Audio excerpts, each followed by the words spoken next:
Summary of To Build a Fire by Jack London. A hiker and his dog leave the main Yukon Trail in northern Canada. The man will meet up with his traveling friends, whom he calls the boys, at the Henderson camp at the end of their day walk. Since the man is new to this area, he is not used to the very cold weather. The man, who is smart but not creative, doesn't care much about the weather report that says it will be 50 degrees below zero. Extreme temperatures make him feel bad, but they don't make him think about the risks, his own death, or his place in nature. Because of this, the man doesn't think much as he walks. All he can think about is where he's going that night and his lunch, which he keeps warm by putting inside his jacket. As he walks, he chews tobacco, and his spit freezes into an icicle as it pours out of his lips. In fact, it is 75 degrees below zero outside. The dog knows that it is dangerous to move in this weather because it is following its natural instincts. The dog is scared. It wants to hide in the snow and stay warm. The thing wants the man to do the same thing, stop moving and make a fire. As the man walks, he carefully scans the snow and ice for places where water might be hiding. The creek he's following is frozen solid, but streams come down from the hillsides and form small pools that can be wet even when it's very cold outside. It would be dangerous for him to fall through the ice and get wet. It would also slow him down because he would have to stop and build a fire to stay warm. He stays away from places where the ice feels like it's moving. Once, when he thinks there is danger, he sends the dog over the ice first. When the dog falls through, the water on its legs and feet freezes right away. The dog bites the ice between its toes. It doesn't know what will happen if its feet get frozen, but its desire to stay alive tells it to get rid of the ice. He stops to eat his lunch at a point where the creek splits in two. His hands feel numb for a few minutes after he takes off his gloves. He sees that he can't feel his toes and feet, and that the ice in his beard around his mouth is making it hard for him to eat.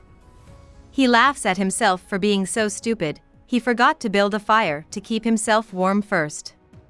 He remembers meeting an old man at Sulphur Creek who told him how to move and stay safe. He laughed at the man's stories about how cold it was, but now he admits that the man was right, it is very cold. He makes a fire, eats his lunch, and melts the snow off his face. The dog likes being close to the fire because it's warm. The dog is pulled to the fire and doesn't want to leave when the man walks away.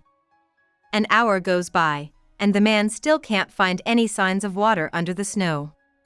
Then, out of the blue, the ice breaks, and he falls through. He's wet up to his knees. He is mad about the delay, but he knows he has to stop to build a fire and dry his clothes. This is another thing the old man at Sulphur Creek taught him. The man gets wood and builds his fire on top of a bank among some pine trees. Because he knows he needs to succeed on his first try to build a fire, he moves slowly. The man is happy that he proved the old man at Sulphur Creek wrong as the fire starts to burn.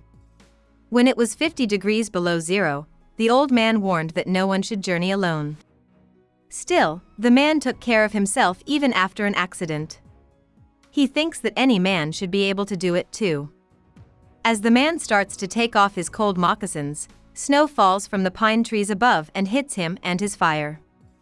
The man who was gathering wood for his fire moved the snow off the trees, and the heat from the fire did the same thing. In a moment, the fire goes out. Even though he is shocked, the man starts to build his fire again outside, wishing he had a friend who could have helped him. The man reaches into his pocket for the tree bark that he lights on fire, but his fingers have gone numb and he can't feel anything. He also can't tell where the bark is. He puts on his gloves and beats his hands to try to feel them again. He is envious of the dog, which is safe because of the natural resources in its body. The man gets the tree bark back in the end, but he can't take the matches. He throws down the pack and the single matches.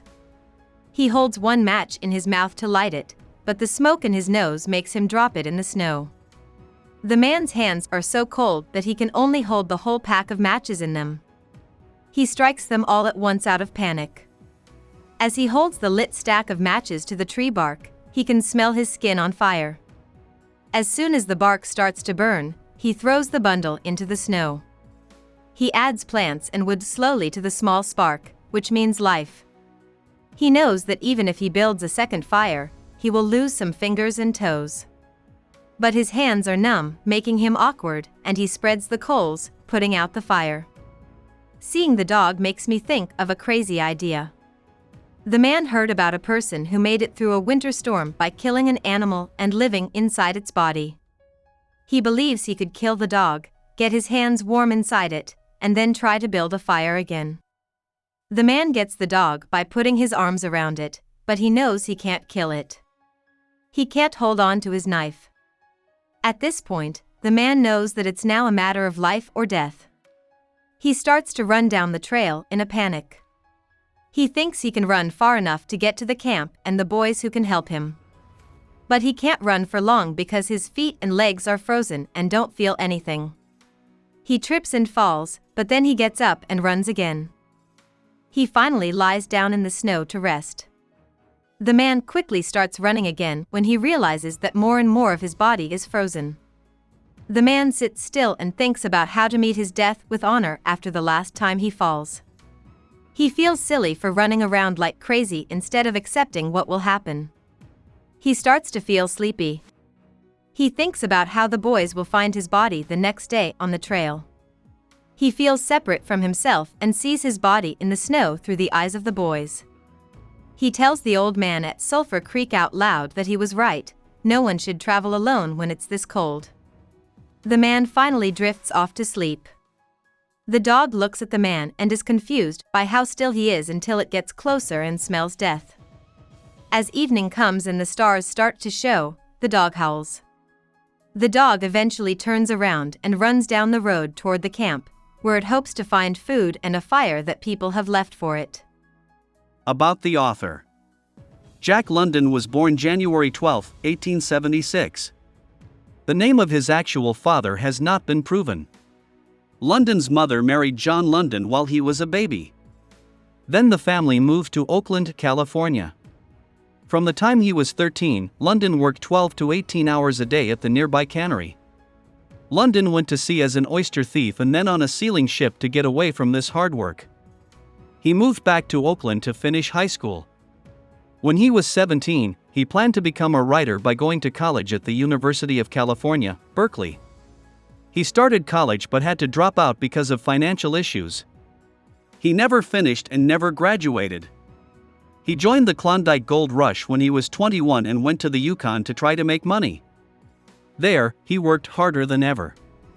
London moved back to California from England in 1898 with a great love for nature in all its beauty and ugliness, as well as a lot of material for writing. By the early 1900s, he was living off the money he made from publishing his writing. Call of the Wild, his most famous book, came out in 1903, and he became rich and famous very quickly. There were many health problems London had, including dysentery, alcoholism, and uremia. He died at the ranch on November 22, 1916. Hope we summarized it fully and you liked it. Please hit the like button and subscribe to our channel so that we are motivated to create more videos.